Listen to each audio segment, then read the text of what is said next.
بسم اللہ الرحمن الرحیم۔ کہہ دو کہ میرے لیے اللہ ہی کافی ہے، اور وہ اللہ تعالیٰ تمہارے ساتھ ہے جہاں بھی تم ہو۔ حقیقت یہ ہے کہ میرا رب ضرور دعا سنتا ہے۔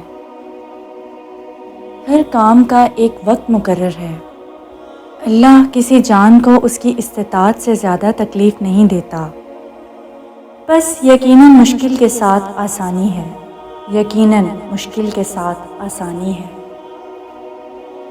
تمہارا رب کہتا ہے مجھے پکارو، میں تمہاری دعائیں قبول کروں گا۔ جو لوگ گھمنڈ میں آ کر میری عبادت سے منہ موڑتے ہیں، ضرور وہ ذلیل و خوار ہو کر جہنم میں داخل ہوں گے۔ اور نہ کمزوری دکھاؤ اور نہ غم کرو، اور تم ہی غالب رہو گے اگر تم ایماندار ہو۔ اور جو مصیبت تمہیں پہنچتی ہے وہ تمہارے اپنے ہاتھوں کے کیے ہوئے کاموں کی وجہ سے ہے، اور بہت سی خطاؤں کو وہ معاف کر دیتا ہے۔ کہو ہمیں ہرگز کوئی بری بات نہ پہنچے گی سوائے اس کے جو اللہ نے ہمارے لیے لکھ دی ہے، وہی ہمارا مولا ہے، اور اللہ ہی پر بس مومنوں کو بھروسہ کرنا چاہیے۔ کہہ دو اے میرے بندو جنہوں نے اپنی جانوں پر زیادتی کی ہے، اللہ کی رحمت سے نا امید نہ ہو۔ اللہ سب گناہوں کو بخش دیتا ہے، بے شک وہ بخشنے والا مہربان ہے۔ بس تم اپنی پرہیزگاری آپ بیان نہ کرو، وہی پرہیزگاروں کو خوب جانتا ہے۔ اور تمہارے چاہنے سے کچھ نہیں ہوتا جب تک اللہ نہ چاہے۔ آپس میں ایک دوسرے پر طعن نہ کرو، نہ ایک دوسرے کو برے القاب سے یاد کرو۔ ایمان لانے کے بعد فسق میں نام پیدا کرنا بہت بری بات ہے۔ جو لوگ اس روش سے باز نہ آئیں وہی ظالم ہیں۔ اور ہو سکتا ہے کہ تم کسی چیز کو ناپسند کرو اور وہ تمہارے لیے بہتر ہو، اور ہو سکتا ہے کہ تم کسی چیز کو پسند کرو اور وہ تمہارے لیے بری ہو، اور اللہ جانتا ہے اور تم نہیں جانتے۔ اور اگر اللہ تمہیں کوئی تکلیف پہنچائے تو اس کے سوا اس کو دور کرنے والا کوئی نہیں، اور اگر وہ تمہیں بھلائی پہنچانا چاہے تو اس کے فضل کو کوئی روکنے والا نہیں ہے۔ وہ اپنے بندوں میں سے جسے چاہتا ہے پہنچاتا ہے، اور وہی بخشنے والا رحم کرنے والا ہے۔ یقیناً جو کچھ تم کر رہے ہو اس کے بارے میں ضرور تم سے پوچھا جائے گا۔ اے ایمان والو، نہ مرد دوسرے مردوں کا مذاق اڑائیں، ہو سکتا ہے کہ وہ ان سے بہتر ہوں، اور نہ عورتیں دوسری عورتوں کا مذاق اڑائیں، ہو سکتا ہے کہ وہ ان سے بہتر ہوں۔ اور یہ دنیا دھوکے کا سامان ہے، اس کے سوا کچھ نہیں۔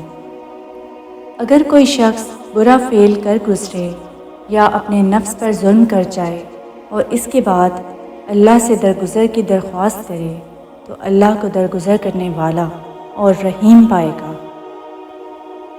جب جنتی لوگ دوزخ والوں سے پوچھیں گے تم کس وجہ سے دوزخ میں ڈالے گئے، تو وہ کہیں گے ہم نماز نہیں پڑھتے تھے۔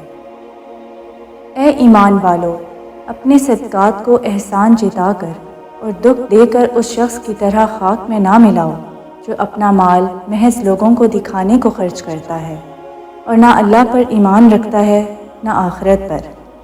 اس کے خرچ کی مثال ایسی ہے جیسے ایک چٹان تھی جس پر مٹی کی تہ جمی ہوئی تھی۔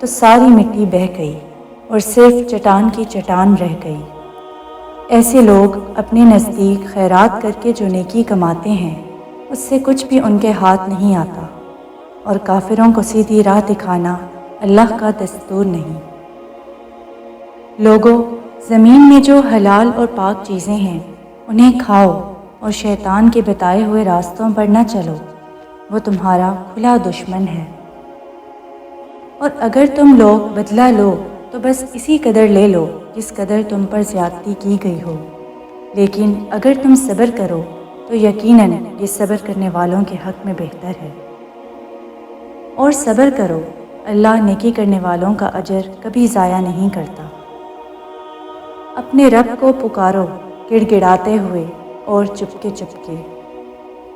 اور وہ لوگ بھی اللہ کو ناپسند ہیں جو اپنے مال محض لوگوں کو دکھانے کے لیے خرچ کرتے ہیں اور در حقیقت نہ اللہ پر ایمان رکھتے ہیں نہ روز آخرت پر۔ سچ یہ ہے کہ شیطان جس کا رفیق ہو اسے بہت ہی بری رفاقت میسر آئی۔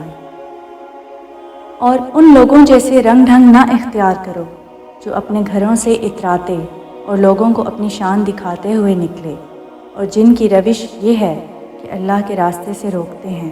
وہ جو کچھ کر رہے ہیں اللہ کی گرفت سے باہر نہیں۔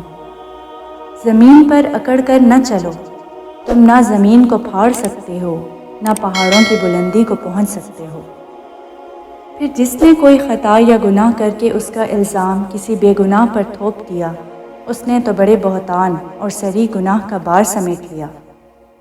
اور جان رکھو کہ تمہارے مال اور تمہاری اولاد حقیقت میں سامان آزمائش ہیں، اور اللہ کے پاس اجر دینے کے لیے بہت کچھ ہے۔